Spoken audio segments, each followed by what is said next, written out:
గెలిపిస్తే పట్టభద్రుల సమస్యల పరిష్కారానికి కృషి, గ్రాడ్యుయేట్ సమస్యలను సీఎంకు వివరిస్తా, కాంగ్రెస్ ప్రభుత్వంలోనే యువతకు ఉద్యోగ అవకాశాలు, కాంగ్రెస్ పార్టీ ఎమ్మెల్సీ అభ్యర్థి తీన్మాన్ మల్లన్న. ఇవాళ సూర్యాపేట జిల్లాలో మల్లన్న ప్రచారం జరుగుతుంది. నిన్న ఇక్కడ జనగామ నియోజకవర్గం, తర్వాత జిల్లాలో, తర్వాత అక్కడ నియోజకవర్గంలో, అటు భూపాలపల్లిలో అక్కడ ఉన్నటువంటి స్థానిక ఎమ్మెల్యే గండ్ర సత్యనారాయణరావు గారు అన్నతో, తర్వాత ఇక్కడ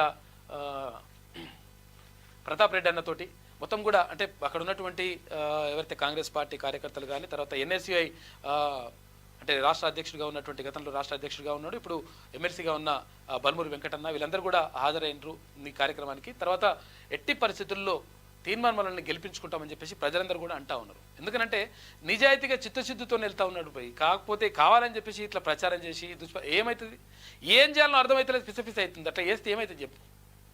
ఎందుకనంటే నిజాయితీగా వెళ్ళినప్పుడు తర్వాత ప్రజలకు మంచి చేయాలనే ఉద్దేశంతో, ఒక సదుద్దేశంతో వెళ్తా ఉన్నాడు తీర్మాన్ మల్లన్న. గెలిపించాల్సిన బాధ్యత 100% ప్రజలపైనే ఉంది, పట్టభద్రులపైనే ఉంది. పట్టభద్రులకు తెలుసు, వాళ్ళు మేధావులు, వాళ్ళకి అన్నీ కూడా తెలుసు, వాళ్ళకి చెప్పాల్సిన అవసరం లేదు. ఎందుకంటే ఎవరెవరు ఏమేమి కుట్రలు చేస్తారో, ఏమేమి లంగకథలు వాడతారో పట్టభద్రులకు తెలుసు. కాబట్టి అటువంటి వాటికి వాళ్ళు పోరు. ఆ విషయం కూడా క్లియర్గా నాకు చాలామంది మిత్రులు ఫోన్ చేసి చెప్పిండ్రు, అరే అట్లేం ఉండదులే అన్న, అనవసరంగా ఇట్లా ప్రచారం చేస్తూ ఉన్నారని చెప్పేసి. కానీ 100% గెలిపిస్తామని చెప్పేసి వాళ్ళందరూ కూడా అన్నారు. అందరికీ థ్యాంక్ యూ. కాంగ్రెస్కు కామ్రేడ్ల మద్దతు, గ్రాడ్యుయేట్ ఎమ్మెల్సీ ఎన్నికల్లోనూ కాంగ్రెస్ వైపే కామ్రేడ్లు ఉన్నారు. తమ్మినేని వీరభద్రం అధికారిక ప్రకటన, తీన్మాన్ మల్లన్నను గెలిపించాలని విజ్ఞప్తి.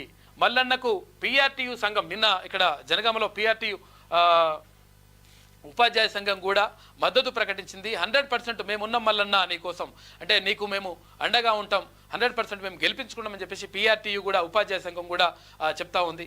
కాబట్టి ఇక్కడ లంబాడి హక్కుల పోరాట సమితి సైతం మద్దతు ప్రకటించింది. అన్ని సంఘాల నుంచి, అన్ని వర్గాల నుంచి, అక్కడ విద్యార్థుల నుంచి, నిరుద్యోగుల నుంచి, తర్వాత ఉపాధ్యాయుల నుంచి, తర్వాత ఉద్యోగుల నుంచి, టీఎన్జిఓస్ నుంచి, తర్వాత ఎన్జిఓస్ నుంచి, అందరి నుంచి కూడా పూర్తి మద్దతు, అన్ని సంఘాల నుంచి, కుల సంఘాల నుంచి, రకరకాలుగా అన్ని సంఘాల నుంచి పూర్తి మద్దతు మల్లన్నకు వస్తూ ఉంది. ఆటోమేటిక్గా ఇట్లా గెలుస్తాడనేటువంటి, అంటే గెలుస్తాడం కాదు, మంచి ప్రపంచం సృష్టిస్తాడనేటువంటి ఒక చర్చ మాత్రం జరుగుతుంది. ఈ నేపథ్యంలో ఏం చేయాలని అర్థం కాక ఇటువంటి కొన్ని ఇట్లా దుష్ప్రచారం చేద్దామని ఏదో ఒకటి చల్తా ఉన్నారు. ఆ చల్లిన దాంట్లో కూడా పసగా ఉండాలి కదా, ఏమన్నా ఉట్టిదే లెక్క. కావాలని చెప్పి చేస్తే ఏముండదు నాయన.